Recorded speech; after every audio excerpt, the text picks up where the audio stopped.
pode. Existe alguns versículos. Mateus capítulo 5, 32. Mateus capítulo 19, versículo 9. Marcos capítulo 10, versículo 11 e 12. Lucas capítulo 16, versículo 18. Romanos capítulo 7, versículo 3. Que são os casos no Novo Testamento que abordam a questão do divórcio.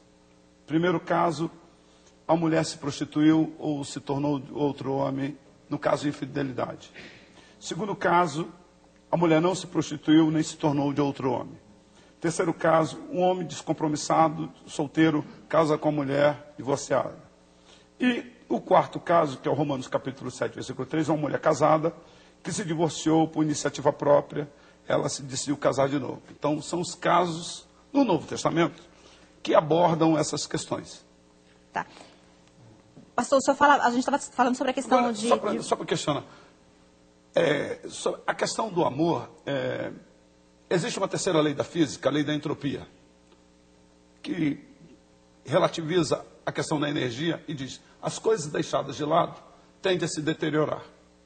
Se você não cuida, Por se exemplo, você não zela... não investir nos seus dentes, tudo que você deixa de lado tende a se deteriorar. Isso é uma lei universal, a lei da entropia. Casamento, relacionamento, também é a mesma coisa. Deixou de lado, deixou de investir no casamento, vai se estragar. Agora, a igreja prega o poder de Deus. Prega que Deus, o Deus que ressuscitou Lázaro, que já estava bem estragado depois do quarto dia, é capaz de ressuscitar relacionamentos. A gente percebeu nos e-mails, pastor, que o pessoal de casa está bastante flexível quando o assunto é divórcio, né?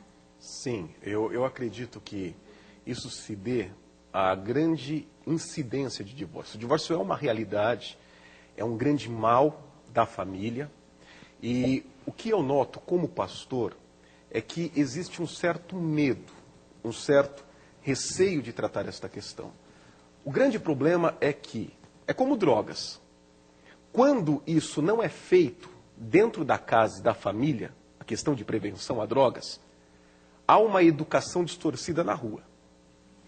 Quando a orientação não vem de maneira clara, objetiva, contextualizada acima de tudo, de maneira coerente, a educação vem da rua. Então você terá aberturas, por exemplo, das quais eu discordo, como um divórcio simplesmente com a justificativa, acabou o amor, acaba casamento. Só que veja, por que nós encontramos mais do que um e-mail com esse tipo de argumentação? Porque é uma educação que está vindo da onde? Da rua, da convivência. De valores. Exatamente. Quando a igreja se omite em tratar do assunto, em rever os seus posicionamentos, em assumir a postura de orientar, porém, não de maneira legalista, como eu disse, fechando os olhos, pensando que o único problema de um casamento é o adultério, mas analisando de uma maneira geral e global a complexidade das relações, alguém vai ensinar essa pessoa na rua. A igreja tem que ter a obrigatoriedade de ensinar os seus membros a investir pesado no casamento, para que ele não se deteriore. E a igreja tem feito isso? Seguindo os parâmetros da Bíblia Sagrada. A igreja tem acordado para isso. Para isso, eu posso dizer. Nossa igreja, já há alguns anos, faz palestra para casais, encontro de casais. Eu trabalho com casais há mais de 15 anos. Nós investimos nessa questão de restaurar relacionamentos. Restaurar. Agora, o divórcio é uma realidade, porque a igreja hoje é aproximadamente 25% da população brasileira. Então, todos os problemas da população brasileira, esse 1/4 também é nosso.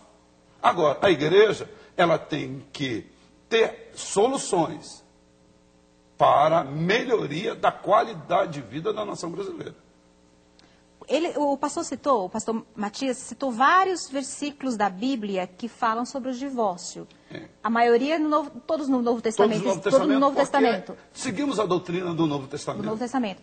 O que o senhor diria a respeito desses versículos que justificam o divórcio só em caso de traição e tem algumas orientações a respeito do mantimento do casamento. O grande problema da doutrina do apóstolo Paulo é que ele abre o leque para casamento, porém, ele fecha para o segundo relacionamento.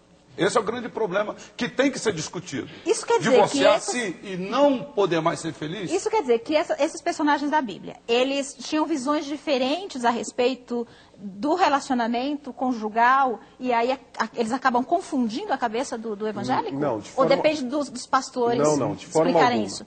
Existe uma crença equivocada em torno da Bíblia. A partir do momento que alguém pensa que a Bíblia é um livro que começa em Gênesis e termina em Apocalipse, está tudo errado. A Bíblia são 66 livros, Gênesis acaba em Gênesis e Apocalipse acaba em Apocalipse. São 66 livros diferentes, 1.400 anos de história, 40 autores diferentes.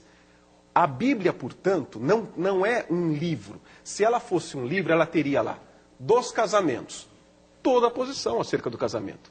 Como ela é uma constituição de 66 livros, é evidente que não só casamento, todos os ensinamentos da Bíblia estão fragmentados em diversos livros. A interpretação, e aí vem a importância da hermenêutica bíblica e correta e ponderada, é encaixar essas peças. Pego as diversas peças dos diversos autores e nos diversos livros e encaixo essas peças de uma maneira o quê? Harmoniosa e que expresse a unidade da Bíblia. Vamos então a alguns pensamentos. Primeiro pensamento. Pensar em divórcio e não discutir novo casamento, não há razão. Por quê? Porque as únicas advertências que temos na Bíblia com respeito ao divórcio não é a proibição do divórcio, mas a advertência de que aquele que casa com o divorciado ou a divorciada comete adultério. O fato, não há um preceito que diz, não se divorcie, ou se você se divorciar, você está em pecado. Não há isso na Bíblia. E não há pecado, portanto, divorciar é pecado? Biblicamente, não. A questão é, como fica depois? Se a questão é como fica depois, aí vem então a importância do que o pastor Matias também falou. A igreja não tem que se preocupar em pode ou não pode divorciar, porque o divorciar não é pecado. A questão é o que fazer depois de divorciar. E aí vem então textos de Paulo, de Jesus e projeções do Antigo Testamento, para que tenhamos um parecer bíblico de em quais casos ou em quais circunstâncias a Bíblia autorizará o novo casamento. Bom, eu tenho uma pergunta que eu vou deixar para fazer depois, que a gente vai acompanhar agora.